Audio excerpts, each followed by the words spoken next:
Hello, and welcome to this week's episode of Brave Brush's Studio YouTube show. Do you think Yeah, we've recorded enough episodes to call this a show, Julia? I think so. Yes. Why A not? lot of you actually have commented on how watching our YouTube videos is so much better than watching Netflix. Thank you for your kind words. We really appreciate it. Did you know that before Julia became a YouTuber, before she became an art teacher, she actually And a YouTuber. she actually spent a lot of time and made a lot of money creating all sorts of hand lettering designs. Right, Julia? Can you remind me about it? What was it all about?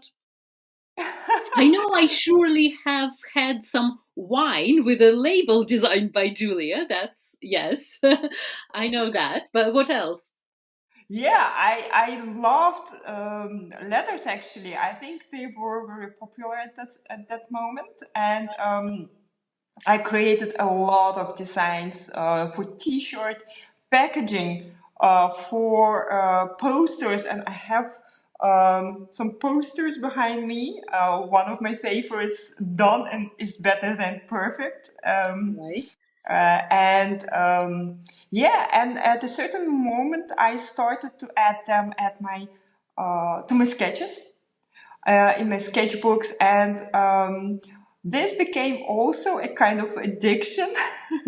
I loved it so much, and it made my sketches also look much more interesting, I think. And yeah, maybe it's also a combination of letters, of texts, and sketches that I could tell more to the viewers.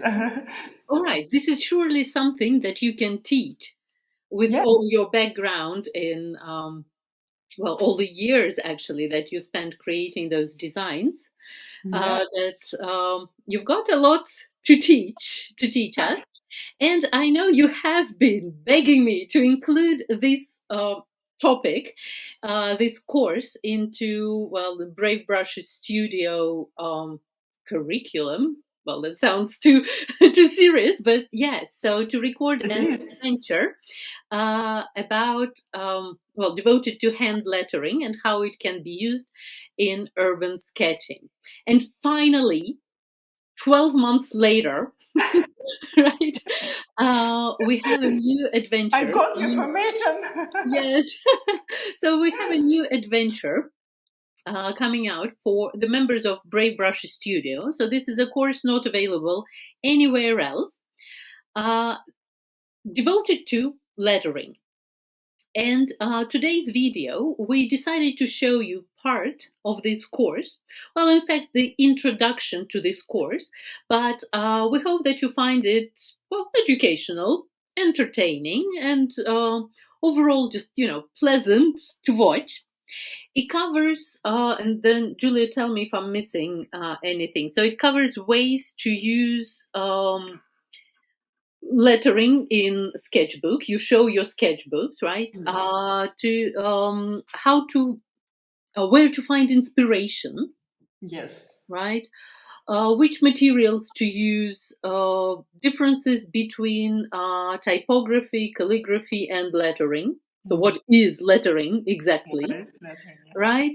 And then this video also talks about different types of fonts, Yes. sizes, and shapes of fonts too. So we're Yeah. going to let you enjoy the video. And if you're interested in adding lettering to your sketchbooks, do that today. But if you're not sure where to start and how to go about it, you're always welcome in Brave Brush Studio. You can join for 1 month, stay for a year, or join just for this 1 month, learn lettering and cancel. That's fine by us too. bravebrushstudio.com. This is where you go to learn more and sign up. Happy watching, and we'll see you soon. Happy watching, guys. Hello, my friends. This is the first part of this adventure on one of my favorite topics, lettering. Lettering in your sketchbook. Why lettering is one of my favorite topics? Maybe you don't know this interesting fact about my career, but a while ago I worked as a lettering designer for a few years. I created lettering for t-shirts, packaging, greeting cards, and much more. And I still love to add lettering to my sketches, and I also created lettering for the logo of Brave Brush Studio. In this tutorial, we will talk about why, where, and how to use lettering, or where to get inspiration, what materials to use, the difference between calligraphy, typography, and hand lettering, which is what we're talking about in this adventure, types of lettering, and much more. Okay, let's go. First, let's explore how to use lettering in your sketchbook. I will show you my own sketchbooks as an example.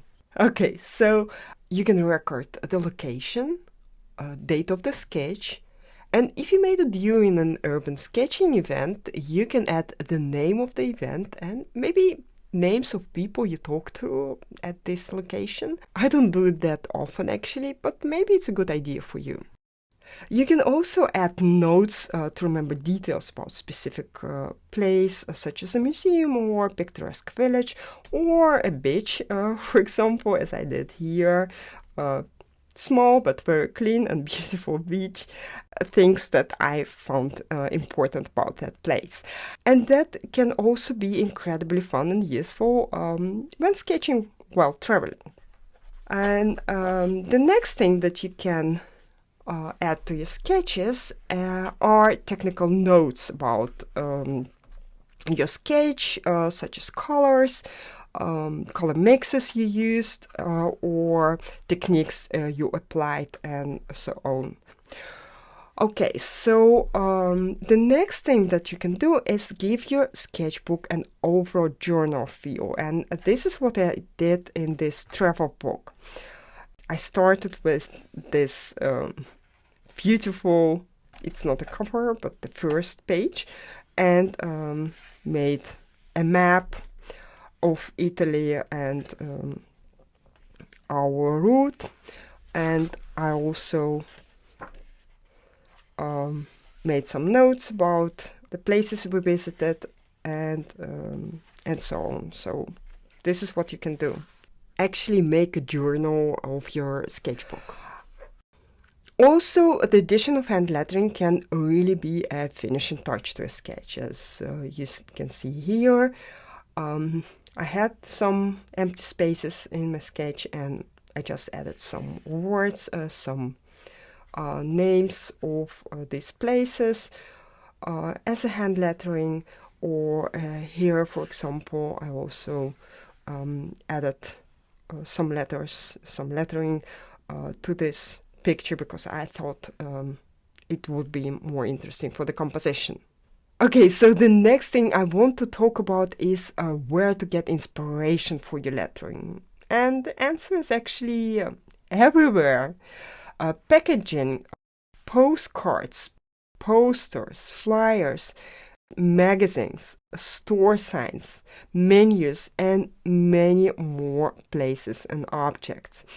And a digital place where you can find all these things, but also store your inspiration, is Pinterest. And I use it all the time. It's really awesome. So if you haven't yet, take a look and see what you can find there. The next thing I want to talk about is the materials.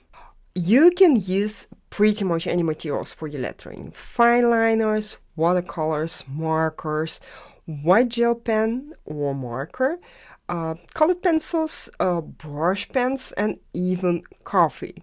But today we will only need a graphite pencil and an eraser. And I also have a tip for you regarding the materials. When adding lettering to your sketch, use the same materials as in the sketch, or at least try to match them.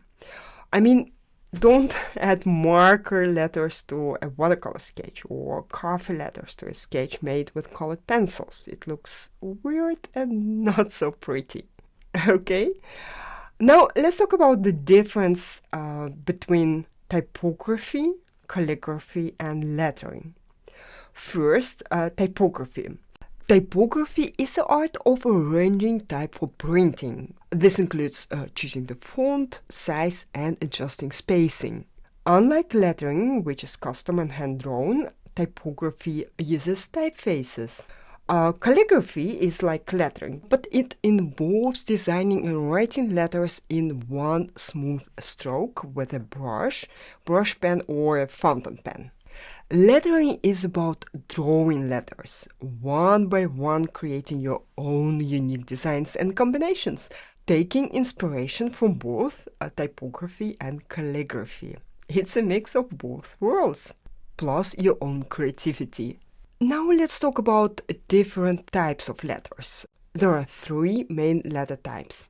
We call the first one serif. Serif is a small line, flourish, or ornament that follows the main stroke of a letter. Besides being decorative, serifs were added to make letters easier to read. The second one is sans serif. Sans is a French word for without. Simply said, sans serif style is one that does not have that small line or an ornament, and it's the easiest way to draw letters. And the third one is script. Script lettering is similar to cursive and calligraphy.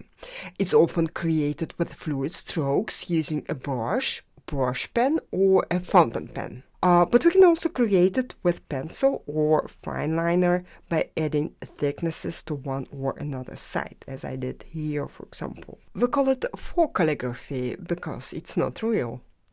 Using only these three types, we can create so many different letters. So let me show you a few examples how you can use these three basic types for your lettering. Well, maybe not for your lettering, but for your inspiration. Okay, so here, for example, we can see sans serif. I think this is a very beautiful composition, very simple but very effective. Also, this is sans serif, and this too. And this is also a very interesting example. Also sans serif. I think this is very fun because I don't know how they did it. Probably using stamps or something like this. But you can also use it as inspiration and do it with watercolor, for example. But probably gouache or ink will also be very suitable. Okay, a few examples of serif lettering. These letters are very cool. I think they are very suitable for creating beautiful, interesting compositions in your sketchbook. Okay, and the last example I want to show you is from the script. And there are so many interesting ways to apply script in your sketchbook, and a lot of inspiration. I think these are so cool. This is a very classic one, also interesting to try. Or maybe something like this.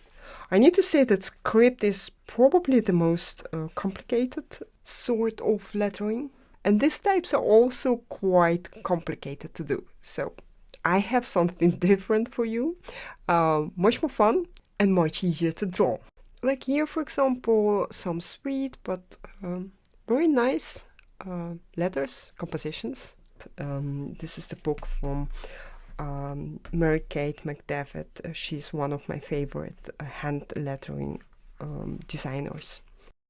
Okay, so we've just seen that by changing the way we draw letters or by changing the serif, we can create totally different letterings.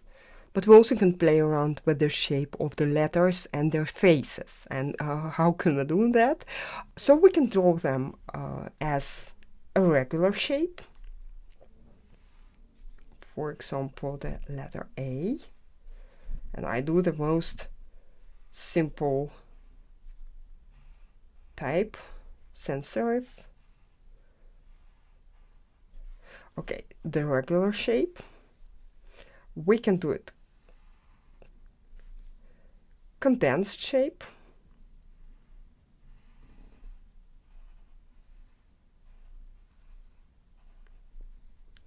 Like this. Or we can do it extended shape.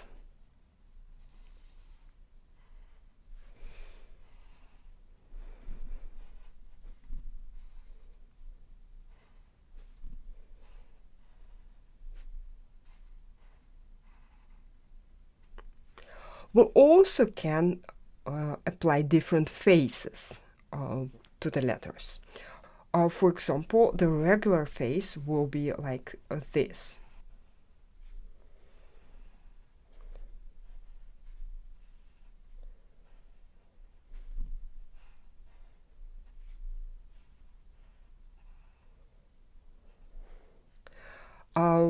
We can also do the light face, and it will be like this. And we can do a bold face, and the letter will be like this. Sometimes I even skip this triangle in the middle, but let's make it very small. Okay, this is all for the theoretical part. Let's move to the practical one.